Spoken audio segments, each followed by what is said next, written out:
Hello student, मैं आपके अपने YouTube channel home science junction पर आपका स्वागत करती हूँ। मैं आपको कराऊंगी बिहार पीजीटी होम साइंस के लिए कुछ इंपॉर्टेंट एमसीक्यू क्वेश्चंस जो कि आपके बिहार एस्टेट के लिए भी काफी हेल्पफुल रहेंगे।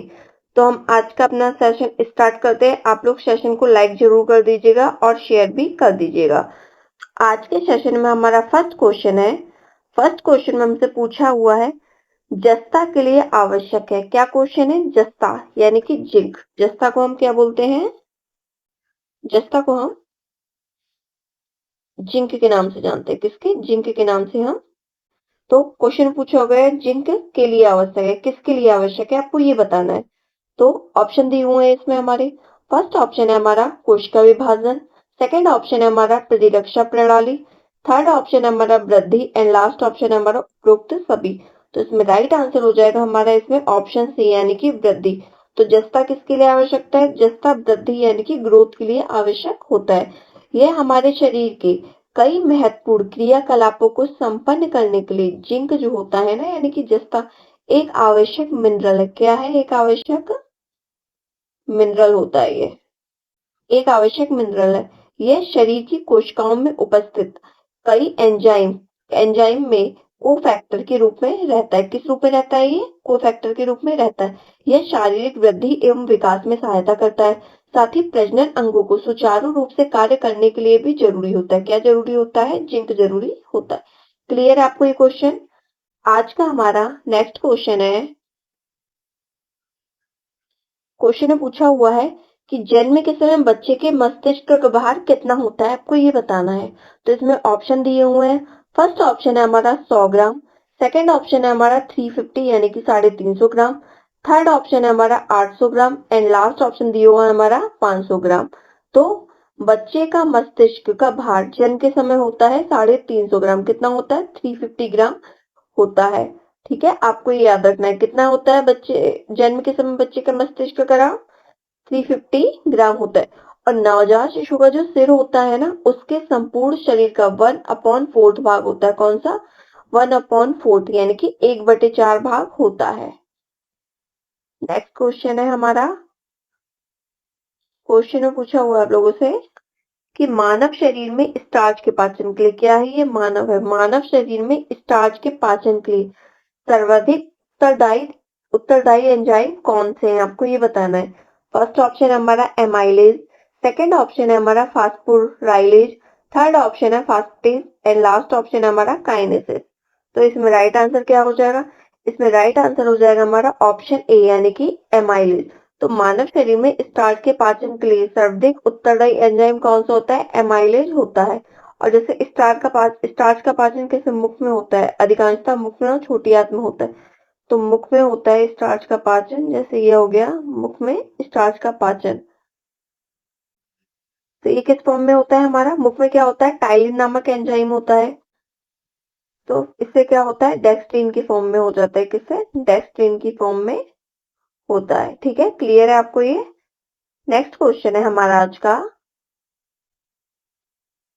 क्वेश्चन में पूछा हुआ है आप लोगों से कि जैम और जेली, क्या जैम और जेली में बढ़ने वाले उस जीव का नाम बताना है आपको जिसमें कम मुक्त ऑक्सीजन की आवश्यकता होती है। क्या? जैम और जेली में बढ़ने वाले उस जीव का नाम बताना है जिसमें कम मुक्त ऑक्सीजन की आवश्यकता होती है। तो इसमें फर्स्ट ऑप्शन दिया हुआ है प्रोटोजोआ, सेकंड ऑप्शन है मोल्ड, थर्ड ऑप्शन है हमारा बैक्टीरिया एंड लास्ट ऑप्शन है हमारा वायरस। तो राइट आंसर क्या हो जाएगा इसमें? राइट आंसर हो जाएगा हमारा ऑप्शन सी यानी कि बैक्टीरिया। जैम और जेली में बढ़ने वाले बैक्टीरिया होते हैं जिसको कम मुक्त ऑक्सीजन की आवश्यकता होती है। क्या? जिसको कम मुक्त ऑक्सीजन की आवश्यकता होती है।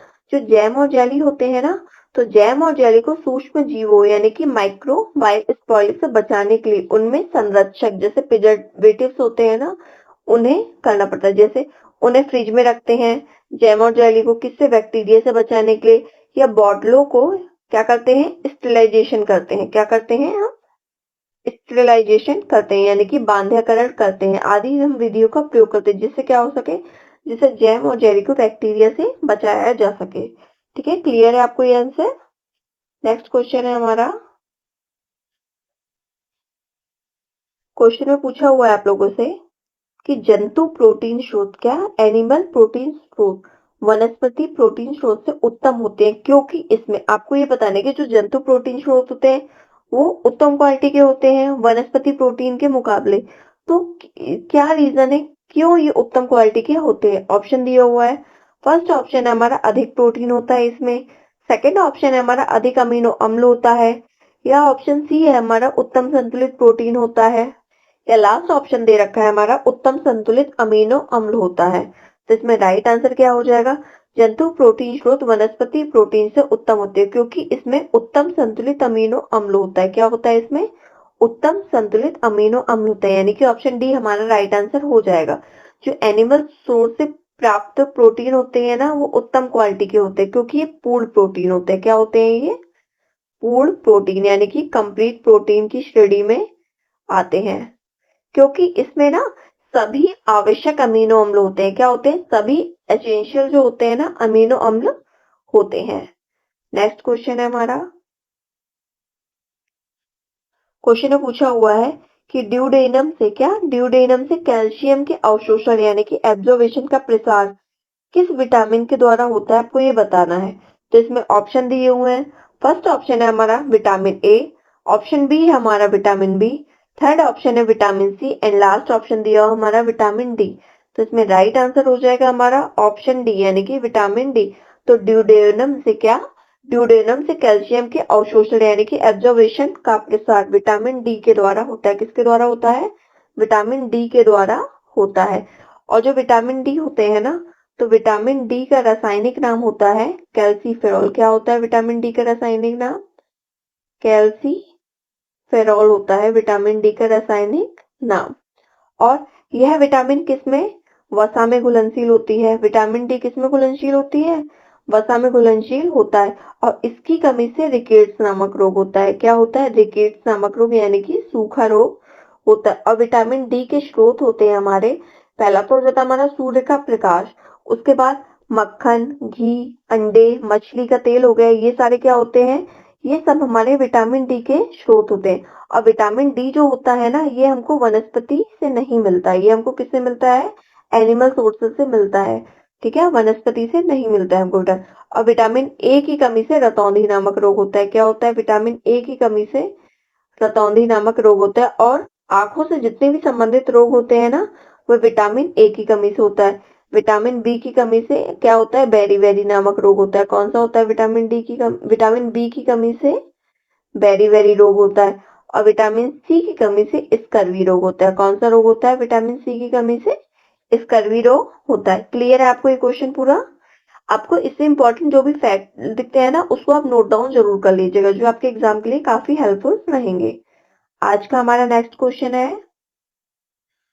क्वेश्चन में पूछा हुआ है आप लोगों से कि चूने वाला पान खाने से का ग्रहण अधिक होता है। आपको ये बताना है, जो चूने वाला पान आता है ना, वो खाने से क्या ग्रहण होता है? पान का पत्ता ऐसे होता है, ऐसे करके, कैसे होता है? ऐसे होता है पान का पत्ता। तो इसमें चूना मिक्स करके खाते हैं लोग, चूना तंबाकू मिक्स करके खाते हैं। तो चूना वाला पान खाने से का ग्रहण अधिक होता है। किसका ग्रहण अधिक होता है, आपको ये बताना है। इसमें ऑप्शन दिए हुए हैं। फर्स्ट ऑप्शन है हमारा कैल्शियम, सेकंड ऑप्शन है हमारा फास्फोरस, थर्ड ऑप्शन है लोहा एंड लास्ट ऑप्शन दिया हुआ हमारा ऊपर में से कोई नहीं। तो इसमें राइट आंसर क्या हो जाएगा हमारा? इसमें राइट आंसर हो जाएगा हमारा ऑप्शन ए यानी कि कैल्शियम। तो चूने वाला पान खाने से कैल्शियम का ग्रहण अधिक होता है। ठीक है, क्लियर है आपको ये क्वेश्चन? नेक्स्ट क्वेश्चन है हमारा। क्वेश्चन में पूछा हुआ है कि आयोडीन का कमी का साधारण लक्ष्य है, आपको ये बताना है। तो आपको कुल मिला के ये बताना है कि आयोडीन की कमी से क्या हो जाता है। ऑप्शन दिए होंगे हमारे। ऑप्शन ए है कॉर्निया का फैल जाना, सेकेंड ऑप्शन है जिगर का बढ़ना, थर्ड ऑप्शन है हमारा गले का फूलना एंड लास्ट ऑप्शन है हमारा ठोड़ी का बढ़ना। तो इसमें राइट आंसर हो जाएगा हमारा ऑप्शन सी यानी कि गले का फूलना। तो आयोडीन की कमी से क्या हो जाता है? गले का फूल जाता है, यानी कि जो हमारा गला होता है ना, उसमें स्वेलिंग आ जाती है। और आयोडीन की कमी से कौन सा? घेंगा रोग हो जाता है। कौन सा रोग हो जाता है? घेंगा रोग हो जाता है। गलकंड भी के नाम से भी जानते हैं, क्या इसे? गलकंड के नाम से भी जानते हैं। ठीक है। और इससे क्या होता है? इससे पीड़ित व्यक्ति में गले की ग्रंथि फूल जाती है। क्या होता है? जो गले में ग्रंथि होती है ना, थायराइड ग्लैंड, उसमें स्वेलिंग आ जाती है, यानी कि वह फूल जाती है। नेक्स्ट क्वेश्चन है हमारा आज का। क्वेश्चन में पूछा हुआ है कि नमक में आयोडीन के पुष्टिकरण के लिए निम्नलिखित में से क्या मिलाया जाता है। आपको ये बताना है कि नमक में आयोडीन के लिए क्या मिलाया जाता है। इसमें ऑप्शन दिए हुए हैं हमारे। ऑप्शन ए है हमारा स्वतंत्र आयोडीन, ऑप्शन बी हमारा पोटेशियम आयोडाइड, थर्ड ऑप्शन है हमारा iodine sulphate and last option है हमारा आयोडीन फास्फेट। तो इसमें राइट आंसर क्या हो जाएगा हमारा? इसमें राइट आंसर हो जाएगा हमारा पोटेशियम आयोडेट। आयोडेट क्या हो जाएगा? Potassium iodate. यानी कि नमक में आयोडीन के पुष्टिकरण के लिए पोटेशियम आयोडेट मिलाया जाता है। और आयोडीन की कमी से उत्पन्न रोगों के निवारण हेतु भारत सरकार ने भारत सरकार ने सादा नमक में आयोडीन मिलाने का कार्यक्रम शुरू किया। किसने किया था? भारत सरकार ने सादा नमक में सादा नमक में आयोडीन मिलाने का शुरुआत किया, जिससे क्या हो सके, जिससे लोगों को आयोडीन की कमी से कोई बीमारी ना हो। नेक्स्ट क्वेश्चन है हमारा आज का। क्वेश्चन में पूछा हुआ है आप लोगों से कि सैपोनिन सैपोनिन रासायनिक यौगिकों का एक वर्ग है जो विभिन्न डैश बहुतायत में विशेषता पाया जाता है। आपको ये बताना है कि सैपोनिन एक रासायनिक यौगिक होता है जो किस में पाया जाता है। ऑप्शन दिए हुए हैं इसमें।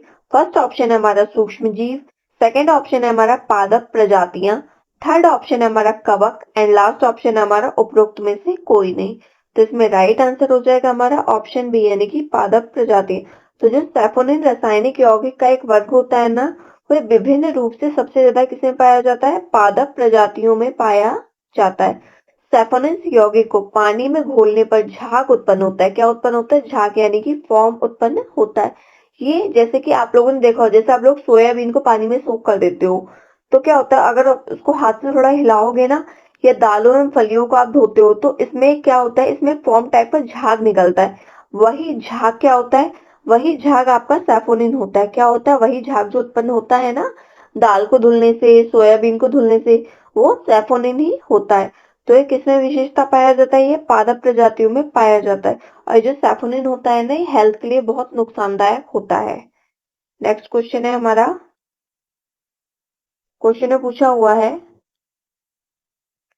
अच्छी जेली की पहचान है। आपको ये बताना है कि अच्छी जेली की पहचान क्या है। ऑप्शन दिए हुए हमारे। फर्स्ट ऑप्शन है पारदर्शी होना, सेकंड ऑप्शन है चाकू से कटने पर नहीं कटना, खट्टी होना एंड लास्ट ऑप्शन है हमारा इनमें से कोई नहीं। तो अच्छी जेली वह होती है जो पारदर्शी होती है, यानी कि ऑप्शन ए हमारा राइट आंसर हो जाएगा। कौन सी होती है अच्छी जेली? अच्छी जेली वह होती है जो पारदर्शी होती है, और और बर्तन को उल्टा करने पर भी यह जेली गिरती नहीं है, और चाकू से काटने पर यह जेली आसानी से कट जाती है, क्योंकि ये जेली कैसी होती है? सॉफ्ट होती है। सॉफ्ट होती है ये जेली, चाकू से कटने पर आसानी से कट जाती है, पारदर्शी होती है, और बर्तन को उल्टा करने पर यह जेली नीचे नहीं गिरती है। ठीक है, क्लियर है आपको ये? नेक्स्ट क्वेश्चन है हमारा। क्वेश्चन में पूछा हुआ आप लोगों से, ये इंपॉर्टेंट क्वेश्चन है, कई बार रिपीट हो चुका है ये, कि लहसुन में कौन सा तत्व भरपूर मात्रा में पाया जाता है। आपको ये बताना है। ऑप्शन दिए हुए हैं। फर्स्ट ऑप्शन है कैरोटीनॉइड, सेकंड ऑप्शन है हमारा फ्लेवोनॉइड, लास्ट थर्ड ऑप्शन है हमारा लिकोपिन एंड लास्ट ऑप्शन दिया है हमारा कॉम्बरिन। तो इसमें राइट आंसर क्या हो जाएगा हमारा? राइट आंसर हो जाएगा इसमें हमारा ऑप्शन बी, यानी कि फ्लेवोनॉइड। तो लहसुन में कौन सा तत्व है? यानी कि लहसुन में फ्लेवोनॉइड्स तत्व भरपूर मात्रा में पाया जाता है। कौन सा तत्व? फ्लेवोनॉइड्स भरपूर मात्रा में पाया जाता है। अगर आपको क्लास अच्छी लग रही है तो आप लोग क्लास को लाइक जरूर कर लीजिएगा और चैनल को सब्सक्राइब कर लीजिएगा। ठीक है। नेक्स्ट क्वेश्चन है हमारा कि गर्भावस्था में प्रोटीन की मांग बढ़ जाती है, क्यों? आपको ये बताना है कि गर्भावस्था में प्रोटीन की मांग क्यों बढ़ जाती है। इसमें ऑप्शन दिए हुए हैं। फर्स्ट ऑप्शन है हमारा गर्भस्थ शिशु के विकास के लिए, सेकंड ऑप्शन है हमारा गर्भवती में ऊर्जा की मांग पूर्ति के लिए, थर्ड ऑप्शन है हमारा रक्त निर्माण के लिए एंड लास्ट ऑप्शन है हमारा अस्थि निर्माण के लिए। तो इसमें राइट आंसर हो जाएगा हमारा इसमें गर्भस्थ शिशु के विकास के लिए, ऑप्शन ए। यानी कि गर्भावस्था में प्रोटीन की मांग इसलिए बढ़ जाती है क्योंकि गर्भस्थ शिशु के विकास के लिए प्रोटीन की आवश्यकता होती है, इसलिए क्या होता है? प्रोटीन की मांग बढ़ जाती है। क्योंकि अतिरिक्त प्रोटीन जो होता है, वह अतिरिक्त प्रोटीन की मात्रा गर्भस्थ शिशु के कोशिकाओं के निर्माण कोशिकाओं के निर्माण व गर्भवती महिला में होने वाले जो शारीरिक परिवर्तन होते हैं ना, तथा नए तंतुओं के निर्माण जो होते हैं उसके लिए आवश्यक होते हैं। ठीक है, इसलिए प्रोटीन की मांग बढ़ जाती है। और परिवर्तन तथा नए तंतुओं के लिए निर्माण के लिए प्रोटीन बहुत ज्यादा आवश्यक होता है। नेक्स्ट क्वेश्चन है हमारा, क्वेश्चन में पूछा हुआ है कम प्रोटीन युक्त आहार। क्या पूछा हुआ है? कम प्रोटीन युक्त आहार उन रोगियों को दिया जाता है जो किससे ग्रसित होते हैं। फर्स्ट ऑप्शन है हमारा कुपोषण, सेकंड ऑप्शन है हमारा तीव्र जर, थर्ड ऑप्शन है हमारा पीलिया एंड लास्ट ऑप्शन है हमारा कम वजन। तो कुपोषण की अवस्था में हम क्या करते हैं? कुपोषण की अवस्था में तो हमें अधिक प्रोटीन देना होता है एंड तीव्र ज्वर की अवस्था में भी हमें क्या करना होता है? तीव्र ज्वर की अवस्था में भी हमें हाई प्रोटीन देना होता है। अगर जिसका वेट कम हो तो उसको भी हमको हाई प्रोटीन देना होता है। तो कम प्रोटीन हम किस में देते हैं? कम प्रोटीन हम देते हैं पीलिया में। किस में देते हैं? पीलिया में। यानी कि ऑप्शन सी हमारा राइट आंसर हो जाएगा, पीलिया। नेक्स्ट क्वेश्चन है हमारा, क्वेश्चन में पूछा हुआ है कि खाना पकाने की उस विधि का नाम बताइए जिसमें खाना पकाने के लिए भाप का उपयोग होता है। ऑप्शन दिए हुए हमारे, ऑप्शन ए हमारा मॉइस्ट हीट, सेकेंड ऑप्शन है हमारा ड्राई हीट, थर्ड ऑप्शन है हमारा microwave heat and last option है हमारा हॉट फैट। तो इसमें राइट आंसर हो जाएगा हमारा ऑप्शन सी यानी कि माइक्रोवेव। तो खाना पकाने की विधि जिसमें खाना पकाने के लिए भाप का उपयोग होता है वह माइक्रोवेव है। क्या है? माइक्रोवेव में क्या होता है? भाप के उपयोग से खाना बनता है। किससे? भाप के उपयोग से। और ये पता है ड्राई हीट होती है, ड्राई हीट के फॉर्म में होता है माइक्रोवेव में। क्या? ड्राई हीट के फॉर्म में होता है माइक्रोवेव में। जिस आप लोग देखा होगा जब आप लोग माइक्रोवेव का यूज करते हैं तो इसमें ग्लव्स आते हैं लगाने के लिए, जिसको आप हाथ में पहनकर क्या कर सकते हैं? माइक्रोवेव में अपना खाना रख सकते हैं और निकाल सकते हैं। तो अगर आप उस ग्लव्स को नहीं पहनते हैं ना तो क्या होगा? आपके हाथ की जो ऊपर की स्किन होगी ना पूरी निकल जाती है। ठीक है, क्यों? क्योंकि ड्राई हीट के कांटेक्ट में वो आ जाएगी। नेक्स्ट क्वेश्चन है हमारा, क्वेश्चन में पूछा हुआ है आप लोगों से कि सूती कपड़ा जलता है आप तो उसमें कौन सी लौ निकलती है। आपको ये बताना है कि जब सूती कपड़ों को जलाया जाता है तो इसमें कौन सी लौ निकलती है। ऑप्शन दिए हुए हैं इसमें हमारे, ऑप्शन ए है हमारा सफेद लौ, ऑप्शन बी है नीली लौ, थर्ड ऑप्शन है पीली लौ एंड लास्ट ऑप्शन है नारंगी लौ। तो राइट आंसर इसमें हो जाएगा हमारा पीली लौ यानी कि ऑप्शन सी हमारा राइट आंसर हो जाएगा। तो जब सूती कपड़े को जलाया जाता है ना तो इसमें येलो लौ, कौन सी? पीली लौ निकलती है। और जो सेलुलोज होता है ना, सूती कपड़ा होता है, सेलुलोज होता है। तो सेलुलोज एक कार्बोहाइड्रेट होता है। क्या होता है? सेलुलोज एक कार्बोहाइड्रेट होता है जो कि किससे? Carbon, hydrogen,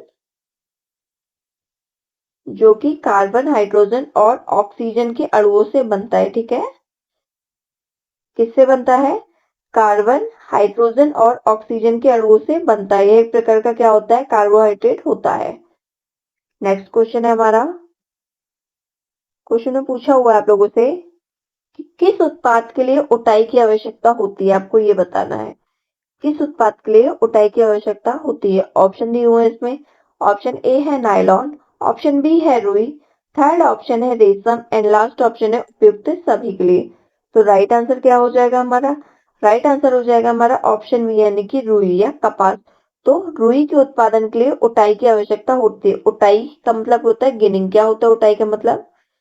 ginning. तो उटाई किसमें की जाती है? उटाई या गिनिंग की जाती है हमारी रुई में और उटाई को ही हम गिनिंग कहते हैं। कपास के कोए से, किससे? कपास के कोए से बीज को अलग करना उटाई कहलाता है। क्या कहलाता है? कपास का कोए से।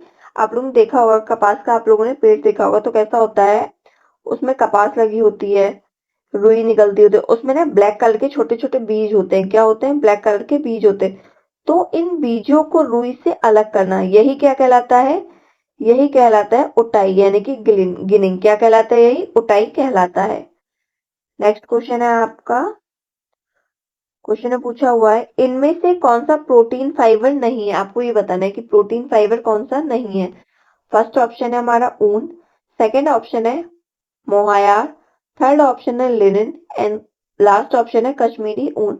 तो ऊन जो होता है, ऊन हमारा प्रोटीन फाइबर होता है, मोहयार भी हमारा प्रोटीन फाइबर होता है और कश्मीरी ऊन जो होती है ये भी हमारा कैसा होता है? प्रोटीन फाइबर होता है। इसमें हमसे पूछा था प्रोटीन फाइबर नहीं होता है। तो हमारा जो लिनन होता है ना, लिनन हमारा प्रोटीन फाइबर नहीं होता है। तो लिनिन ही हमारा राइट आंसर हो जाएगा। तो लिनिन का रेशा होता है ना, वो फ्लैक्स नामक पौधे के तने से प्राप्त होता है। किससे होता है? फ्लैक्स नामक पौधे के तने से प्राप्त होता है। ठीक है, तो ये कौन सा एक वनस्पति फाइबर होता है? कैसा होता है? लिनिन एक वनस्पति फाइबर होता है। ठीक है, वनस्पति फाइबर होता है। और ऊन, मोहायर, कश्मीरी ऊन, ये सब क्या होते हैं? ये सब प्रोटीन फाइबर होते हैं। नेक्स्ट क्वेश्चन है हमारा, क्वेश्चन में पूछा हुआ है आप लोगों से कि निम्न में से किसके लिए मैंगलिंग का प्रयोग होता है? आपको ये बताना है। इसमें ऑप्शन दिए हुए हैं। फर्स्ट ऑप्शन है हमारा रेशम, सेकंड ऑप्शन है ऊनी कपड़ा, थर्ड ऑप्शन है मलमल एंड लास्ट ऑप्शन है हमारा मखमल। तो इसमें राइट आंसर क्या हो जाएगा? इसमें राइट आंसर हो जाएगा हमारा ऑप्शन सी यानी कि मलमल। तो मैगलिन का प्रयोग किसके लिए होता है? मखमल के लिए होता है। किसका मैगलिन का प्रयोग किसके लिए होता है? मलमल के लिए होता है। नेक्स्ट क्वेश्चन है हमारा, क्वेश्चन में पूछा हुआ है आप लोगों से कि रेशम के कीड़ों को बड़े पैमाने पर पालने तथा व्यवस्थापन को क्या कहते हैं? इसमें ऑप्शन दिया हुआ है। फर्स्ट ऑप्शन है सेरिकल्चर, सेकंड ऑप्शन है एपी कल्चर, थर्ड ऑप्शन है PC culture and last option है हमारा उपरोक्त में से कोई नहीं। तो इसमें राइट आंसर क्या हो जाएगा? इसमें राइट आंसर हो जाएगा हमारा ऑप्शन ए यानी कि सेरिकल्चर। तो रेशम के कीड़ों को बड़े पैमाने पर पालने तथा व्यवस्थापन को क्या कहते हैं? सेरिकल्चर कहते हैं। और रेशम के कीड़े का जीवन काल होता है ना, तो रेशम के कीड़े का जीवन काल लगभग 2 मंथ का होता है। कब तक? लगभग 2 मंथ यानी कि 2 महीने का होता है। इसमें इन्हें 4 अवस्थाओं से होकर गुजरना पड़ता है। किसको? रेशम के कीड़ों को 4 अवस्थाओं से होकर गुजरना पड़ता है। पहला क्या होता है? पहला होता है अंडा, सेकंड होता है इसमें लार्वा, क्या होता है?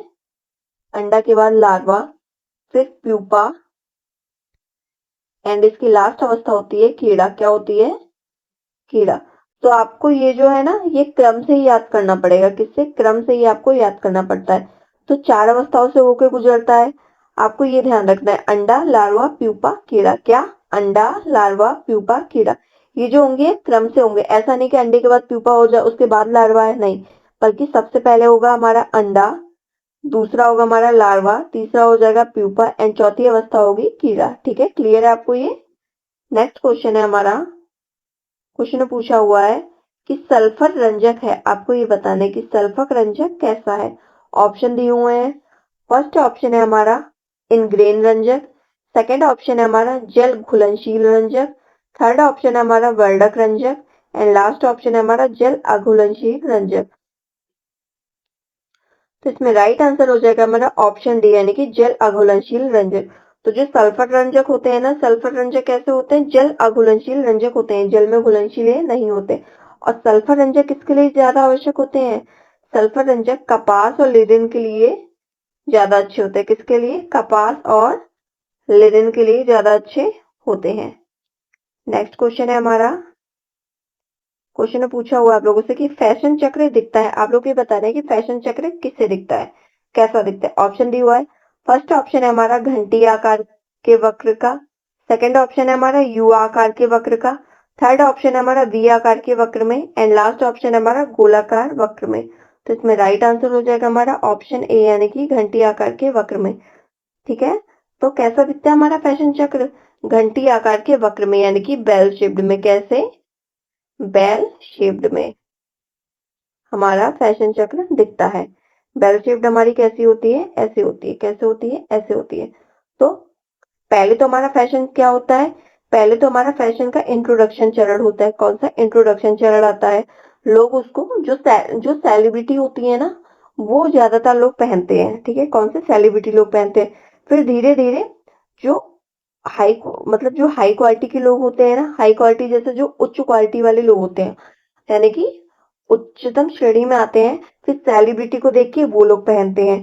ठीक है, फिर फैशन क्या होता है? फिर फैशन पीक लोड पे आ जाता है। कैसा? पीक लोड में, अपने पीक चरम पे फैशन आ जाता है, जिसमें क्या होता है? जिसमें जहां देखो आपको वही फैशन दिखता है, आम लोग भी उस फैशन को पहनना स्टार्ट कर देते हैं। जैसे अभी रिसेंट में क्या चला था? अभी रिसेंट में चला था हमारा नायरा कट सूट चला था। तो नायरा कट सूट इतना पॉपुलर हो गया था कि जिसको देखो वही नायरा कट सूट में ही नजर आता था।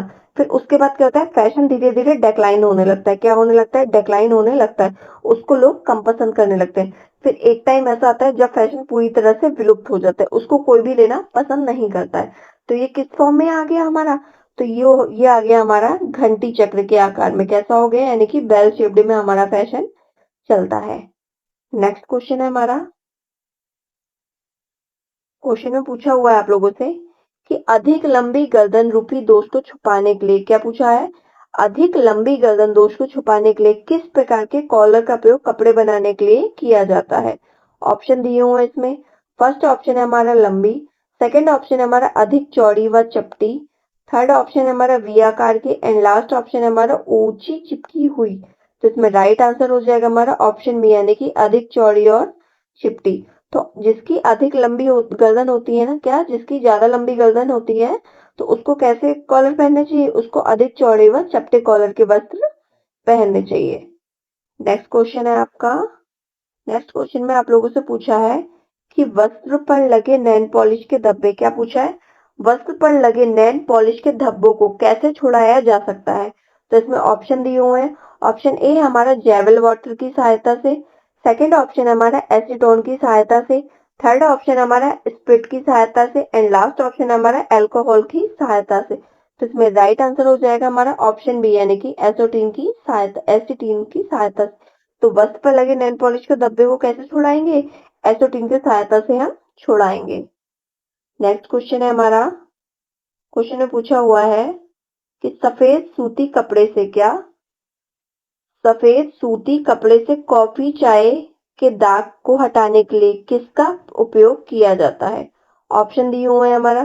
फर्स्ट ऑप्शन हमारा डायल्यूट ऑक्सैलिक एसिड और उबलते पानी का, एंड सेकंड ऑप्शन हमारा गर्म दूध और उबलते पानी का, थर्ड ऑप्शन हमारा साबुन और ठंडा पानी का, एंड लास्ट ऑप्शन हमारा बोरेक्स पाउडर व उबलते पानी का। तो इसमें राइट आंसर हो जाएगा हमारा ऑप्शन डी, यानी कि बोरेक्स पाउडर उबलते पानी का। तो सफेद सूती कपड़े से कॉफी या चाय के दाग को हटाने के लिए किसका प्रयोग करते हैं? बोरेक्स पाउडर और उबलते पानी का। जैसे चाय, कॉफी, कोको, चॉकलेट आदि के वस्तु को, धब्बे को किसी बर्तन पर फैलाकर, क्या किसी बर्तन पर फैलाकर ऊपर से आपको क्या करना है? खौलता हुआ पानी डालना है। अगर ऐसे हमारा धब्बा नहीं छूटता है तो क्या करना चाहिए? हमको दाग पर थोड़ा सा बोरेक्स पाउडर रखकर क्या करना है? जैसे हमारा दाग है, ये कपड़ा है, कपड़े में ये हमारा दाग रखा है, लगा हुआ है, तो इस पर क्या करना है? इस पे हमें बोरेक्स पाउडर रखकर क्या करना है? रखने के बाद इस पे गर्म पानी, कैसे गर्म पानी हमको थोड़ा ऊपर से धार बनाकर डालनी है। कैसे बनाकर डालनी है? धार बनाकर उसके ऊपर हमें गर्म पानी डालना है। तो इससे क्या होगा? इससे दाग हमारा छूट जाएगा। नेक्स्ट क्वेश्चन है हमारा, क्वेश्चन में पूछा हुआ है कुशल गृहिणी के लिए क्या जरूरी है? आपको ये बताना है। तो इसमें ऑप्शन दिया हुआ है। फर्स्ट ऑप्शन है समस्त गृह कार्यों का ज्ञान, पाक कला का ज्ञान, थर्ड ऑप्शन हमारा प्राथमिक चिकित्सा का ज्ञान, एंड लास्ट ऑप्शन हमारा बच्चों को रोगी की जानकारी। तो बच्चों को तो कुशल गृहिणी के लिए पाक कला का ज्ञान भी जरूरी होता है, प्राथमिक चिकित्सा का ज्ञान भी होना जरूरी है, और बच्चों की रोग को जानकारी के जन्म। तो ये तीनों इस ऑप्शन में हमारे समाहित हो गए एक तरह से। हम एक तो हमारा राइट आंसर क्या हो जाएगा? राइट आंसर हो जाएगा हमारा ऑप्शन ए, यानी कि समस्त गृह कार्यों का ज्ञान होना चाहिए किसको? एक कुशल गृहिणी को। परिवार की सुख समृद्धि तथा उसके चहुमुखी विकास के लिए गृह व्यवस्था क्या है? बहुत ही ज्यादा महत्वपूर्ण होती है। एक कुशल गृहिणी तथा आदर्श गृहिणी ही क्या गृह को सुव्यवस्थित बना सकती है। ठीक है, तो कुशल गृहिणी को समस्त गृह कार्यों का ज्ञान होना चाहिए। नेक्स्ट क्वेश्चन है हमारा आज का, क्वेश्चन में पूछा हुआ है आप लोगों से मूल्य बनते हैं यानी कि वैल्यू कब बनते हैं, आप लोगों को ये बताना है। तो इसमें ऑप्शन दिए हुए हैं। फर्स्ट ऑप्शन है हमारा मानव रुचि, इच्छा तथा अनुभव से, ऑप्शन बी है हमारा व्यक्ति तथा स्थिति के बीच अंतर क्रिया से, एंड थर्ड ऑप्शन है हमारा मानवीय विकल्प तथा समस्याओं का हल ढूंढने में, एंड लास्ट ऑप्शन है हमारा उपरोक्त सभी से। तो मूल्य कब बनते हैं? मूल्य मानव रुचि तथा इच्छा तथा अनुभव से बनते हैं, तथा व्यक्ति तथा स्थिति के बीच अंतर क्रिया से भी मूल्य बनते हैं, तथा मानवीय विकल्प तथा समस्याओं के हल ढूंढने से भी वैल्यू बनते हैं। तो इसमें राइट आंसर हो जाएगा हमारा ऑप्शन डी, यानी कि उपयुक्त सभी। क्लियर है आपको ये क्वेश्चन? नेक्स्ट क्वेश्चन है हमारा, क्वेश्चन में पूछा हुआ है कि जैसे जैसे आय वृद्धि होती है, क्या पूछा हुआ है, जैसे जैसे आय में वृद्धि होती है निम्न पर होने वाला व्यय प्रतिशत घटता है। आप लोगों को ये बताना है कि जैसे जैसे आय में वृद्धि होती है तो व्यय का प्रतिशत किसमें घट जाता है। तो इसमें ऑप्शन दिए हुए हैं। ऑप्शन ए है दवा, सेकंड ऑप्शन है भोजन एंड थर्ड ऑप्शन है आवास एंड लास्ट ऑप्शन है हमारा वस्त्र। तो राइट आंसर क्या हो जाएगा, इसमें राइट आंसर हो जाएगा हमारा ऑप्शन बी यानी कि भोजन। तो जैसे जैसे आय में वृद्धि होती है भोजन पर होने वाला व्यय का प्रतिशत बढ़ता है, क्या प्रतिशत घटता है, क्या होता है, व्यय का प्रतिशत घटता है। और ये किसने बताया था, ये बताया था डॉक्टर अर्नेस्ट एंजिल ने। किसने बताया था, डॉक्टर अर्नेस्ट एंजिल ने बताया था कि जैसे जैसे आय में वृद्धि होगी भोजन पर होने वाला व्यय का प्रतिशत घट जाएगा। क्या हो जाएगा, प्रतिशत घटेगा, बल्कि जो होगा ना भोजन पर खर्चा ज्यादा हो, क्योंकि वो लोग क्या करेंगे, अगर आय में वृद्धि होगी तो कम से कम 30 में से 15 दिन वो लोग क्या करेंगे, बाहर यानी कि होटल या रेस्टोरेंट में खाना खाएंगे या बाहर से खाना ऑर्डर करके खाएंगे। तो क्या होगा, व्यय का जो परसेंटेज होता है ना यानी कि प्रतिशत, वह क्या होगा, घटेगा। और अर्नेस्ट एंजल ने बजट बताया था, क्या बताया था, बजट के प्रकार बताए थे इन्होंने। तो इन्होंने बजट को 3 भागों में बांटा गया था। कितने भागों में बांटा गया था, 3 भागों में बांटा था इन्होंने। फर्स्ट बताया था इन्होंने बचत का बजट, क्या बताया था, एक इन्होंने बताया था बचत का बजट यानी कि संतुलित बजट बताया था। और एक बजट हमारे 3 प्रकार, हम एक तरह से ये कह सकते हैं कि बजट हमारे 3 प्रकार से होते हैं। कौन कौन से होते हैं, पहला होता है हमारा बचत का बजट, एक होता है और फिर एक होता है हमारा संतुलित बजट। क्या होता है, संतुलित बजट। और एक होता है हमारा घाटे का बजट। कौन सा होता है, घाटे का बजट। बजट तो जो संतुलित बजट होता है उसमें क्या होता है, जितनी इनकम होती है हमारा उतना ही हमारा व्यय हो जाता है। कितना, जितनी इनकम होती है हमारी उतना ही हमारा व्यय हो जाता है। तो जैसे हमारी इनकम हो रही है महीने में 20,000 रुपए, तो 20,000 रुपए ही हमारा खर्चा हो जाता है। तो ये किस बजट, ये कौन सा बजट होता है, ये संतुलित बजट हो जाता है। और घाटे का बजट वह हो जाता है कि जैसे हमारी 20,000 रुपए इनकम है तो हमारे कितने, हमारे 22,000 रुपए खर्च हो रहे हैं, यानी कि जितनी हमारी आय है उससे अधिक हमारा व्यय हो रहा है। तो ये कौन सा बजट है हमारा, ये हमारा हो जाता है घाटे का बजट। एंड हमारा एक है हमारा बचत का बजट। बचत के बजट में होता है कि जितनी हमारी आय हो रही है उससे कम हमारा क्या हो रहा है, उससे कम हमारा व्यय हो रहा है। यानी कि अगर हमारा 20,000 रुपए हमारी महीने की इनकम है तो हमारा 18,000 रुपए हम व्यय कर रहे हैं, तो हमारा 2,000 रुपए बच रहा है, तो बचत हो रही है हमारी, ठीक है। तो और एक चीज मैं आपको एक बात और बताती हूँ कि जो अर्नेस्ट एंजिल है ना, इनके बजट को, इनके बजट के कई वैज्ञानिक आए थे, बाद में उन्होंने इसकी अवहेलना की थी। अवहेलना इन्होंने क्यों किया था, क्योंकि अर्नेस्ट एंजल ने बचत का कोई प्रावधान नहीं दिया था। क्या, अपने बजट में बचत का इन्होंने कोई भी प्रावधान नहीं दिया था, इसलिए इनका जो, इनके जो, इन्होंने अपना जो दिया हुआ था ना, वो क्या हुआ था, जो बाद में वैज्ञानिक आए थे उन्होंने इसकी अवहेलना कर दी थी। नेक्स्ट क्वेश्चन है, क्वेश्चन में पूछा हुआ है कि कार्य, विश्राम एवं शयन के बीच उपयुक्त अनुपात क्या होता है, आपको ये बताना है। ऑप्शन दिए हुए हैं। फर्स्ट ऑप्शन है हमारा 8:7:4 यानी कि 8:7:4। सेकंड ऑप्शन है हमारा 5:6:6। थर्ड ऑप्शन है हमारा 8:8:8 एंड लास्ट ऑप्शन है हमारा 6:5:5। तो इसमें राइट आंसर क्या हो जाएगा, राइट आंसर हो जाएगा हमारा ऑप्शन सी यानी कि 8:8:8 का रेशियो होता है किसके लिए, कार्य, विश्राम और शयन के लिए। 8 घंटे आपको कार्य करना है, 8 घंटे आपको आराम करना है, 8 घंटे आपको क्या करना है, सोना है, ठीक है। नेक्स्ट क्वेश्चन है हमारा, क्वेश्चन में पूछा हुआ है, हमारा आज का लास्ट क्वेश्चन है। क्वेश्चन में पूछा हुआ है कि निम्नलिखित में से कौन प्राथमिक रंग नहीं है। क्या पूछा है, प्राथमिक रंग नहीं है। तो इसमें ऑप्शन दिया हुआ है। फर्स्ट ऑप्शन है पीला, सेकंड ऑप्शन है लाल, थर्ड ऑप्शन है हरा एंड लास्ट ऑप्शन है नीला। तो इसमें राइट आंसर क्या हो जाएगा, राइट आंसर हो जाएगा हमारा ऑप्शन सी यानी कि हरा। और प्राथमिक रंग कौन से होते हैं हमारे, लाल, पीला और नीला। कौन से होते हैं, लाल, पीला, नीला हमारा प्राथमिक रंग होते हैं। और बल्कि हरा हमारा क्या होता है, ग्रीन कलर हमारा प्राथमिक रंग की श्रेणी में नहीं आता है। तो आज की क्लास हमारी यहीं समाप्त होती है। आप लोगों को क्वेश्चंस कैसे लगे ये जरूर बताइएगा। और आप लोगों को अगर क्वेश्चन अच्छे लगे हो तो आप लोग क्लास को लाइक जरूर कर दीजिएगा, शेयर कर दीजिएगा और चैनल को सब्सक्राइब करना बिल्कुल मत भूलेगा, ठीक है। Thank you so much.